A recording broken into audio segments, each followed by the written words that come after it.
اعوذ باللہ من الشیطان الرجیم بسم اللہ الرحمن الرحیم۔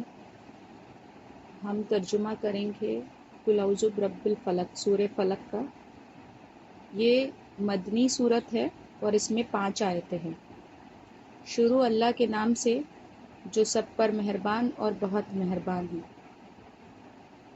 کہو کہ میں صبح کے مالک کی پناہ مانگتا ہوں ہر اس چیز کے شر سے جو اس نے پیدا کی ہے، اور اندھیری رات کے شر سے جب وہ پھیل جائے، اور ان جانوں کے شر سے جو گنڈے کی گرہوں میں پھونک مارتی ہے،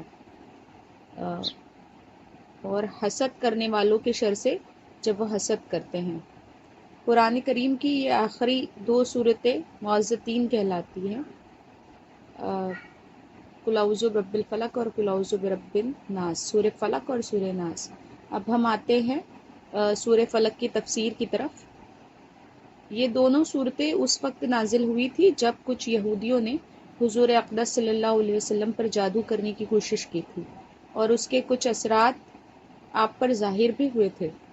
ان صورتوں میں آپ کو جادو ٹونے سے حفاظت کے لیے ان الفاظ میں اللہ تعالیٰ کی پناہ مانگنے کی تلقین فرمائی گئی ہے، اور کئی احادیث سے ثابت ہے کہ ان صورتوں کی تلاوت اور ان سے دم کرنا جادو کے اثرات دور کرنے کے لیے بہترین عمل ہے۔ اور حضور نبی کریم صلی اللہ علیہ وسلم رات کو سونے سے پہلے ان صورتوں کی تلاوت کر کے اپنے مبارک ہاتھوں پر دم کرتے، اور پھر ان ہاتھوں کو پورے جسم پر پھیر لیتے تھے۔ اندھیری رات کے شر سے،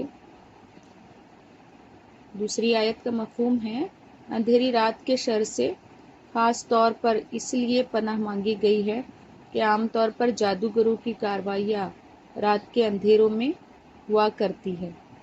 تیسری آیت کا مفہوم ہے جانوں کے لفظ میں مرد اور عورت دونوں داخل ہیں۔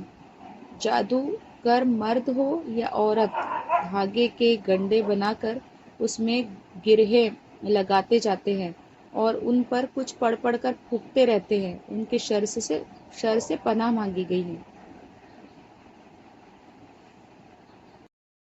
اعوذ